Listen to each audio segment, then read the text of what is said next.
Lakini pia huduma bora zinazotolewa ni kulingana na mtazamo ulionao, attitude kwa mteja unayemhudumia. Sawa? Sasa aina ya huduma unayoitoa inaamuliwa au inakuwa determined na muunganiko wa attitude yako na uelewa wako au ujuzi wako, skills. Ni sawa sawa na kumkaribisha mgeni nyumbani. Unajiandaaje? Kuna wageni ambao ukisikia mchungaji anakuja nyumbani, vitu vitakavyoandaliwa hapo. Mchungaji anakuja, baba anakuja, yaani utaandaa kweli kweli.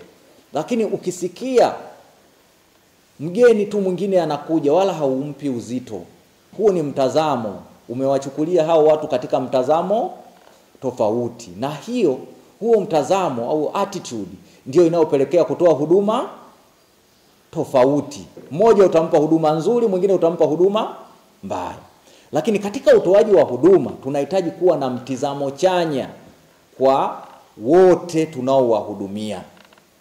Sawa, amekuja mtoto, amekuja mtu mzima, amekuja mnene, amekuja mwembamba, amekuja mfupi, amekuja mrefu, tajiri, masikini, mtu amevaa vizuri na amevaa vibaya. Wote tunahitaji tuwe na mtizamo chanya, na mtizamo wetu ni kwamba huyu ni mteja, na mteja ndio bosi wetu, na mteja anaweza kutufukuza kazi. Kwa hiyo mteja katika mtazamo wetu sisi ndio anayetuletea fedha. Au kuna mtu hapa anaweza kutuambia kwamba kuna fedha chafu.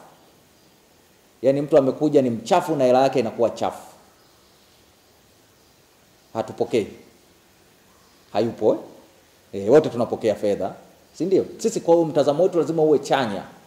Tupo katika maduka yetu, tunahitaji, lengo letu kuu tunahitaji fedha ili tuweze kuendesha biashara zetu na tuweze kupeana mishahara na tuweze kupeana motisha.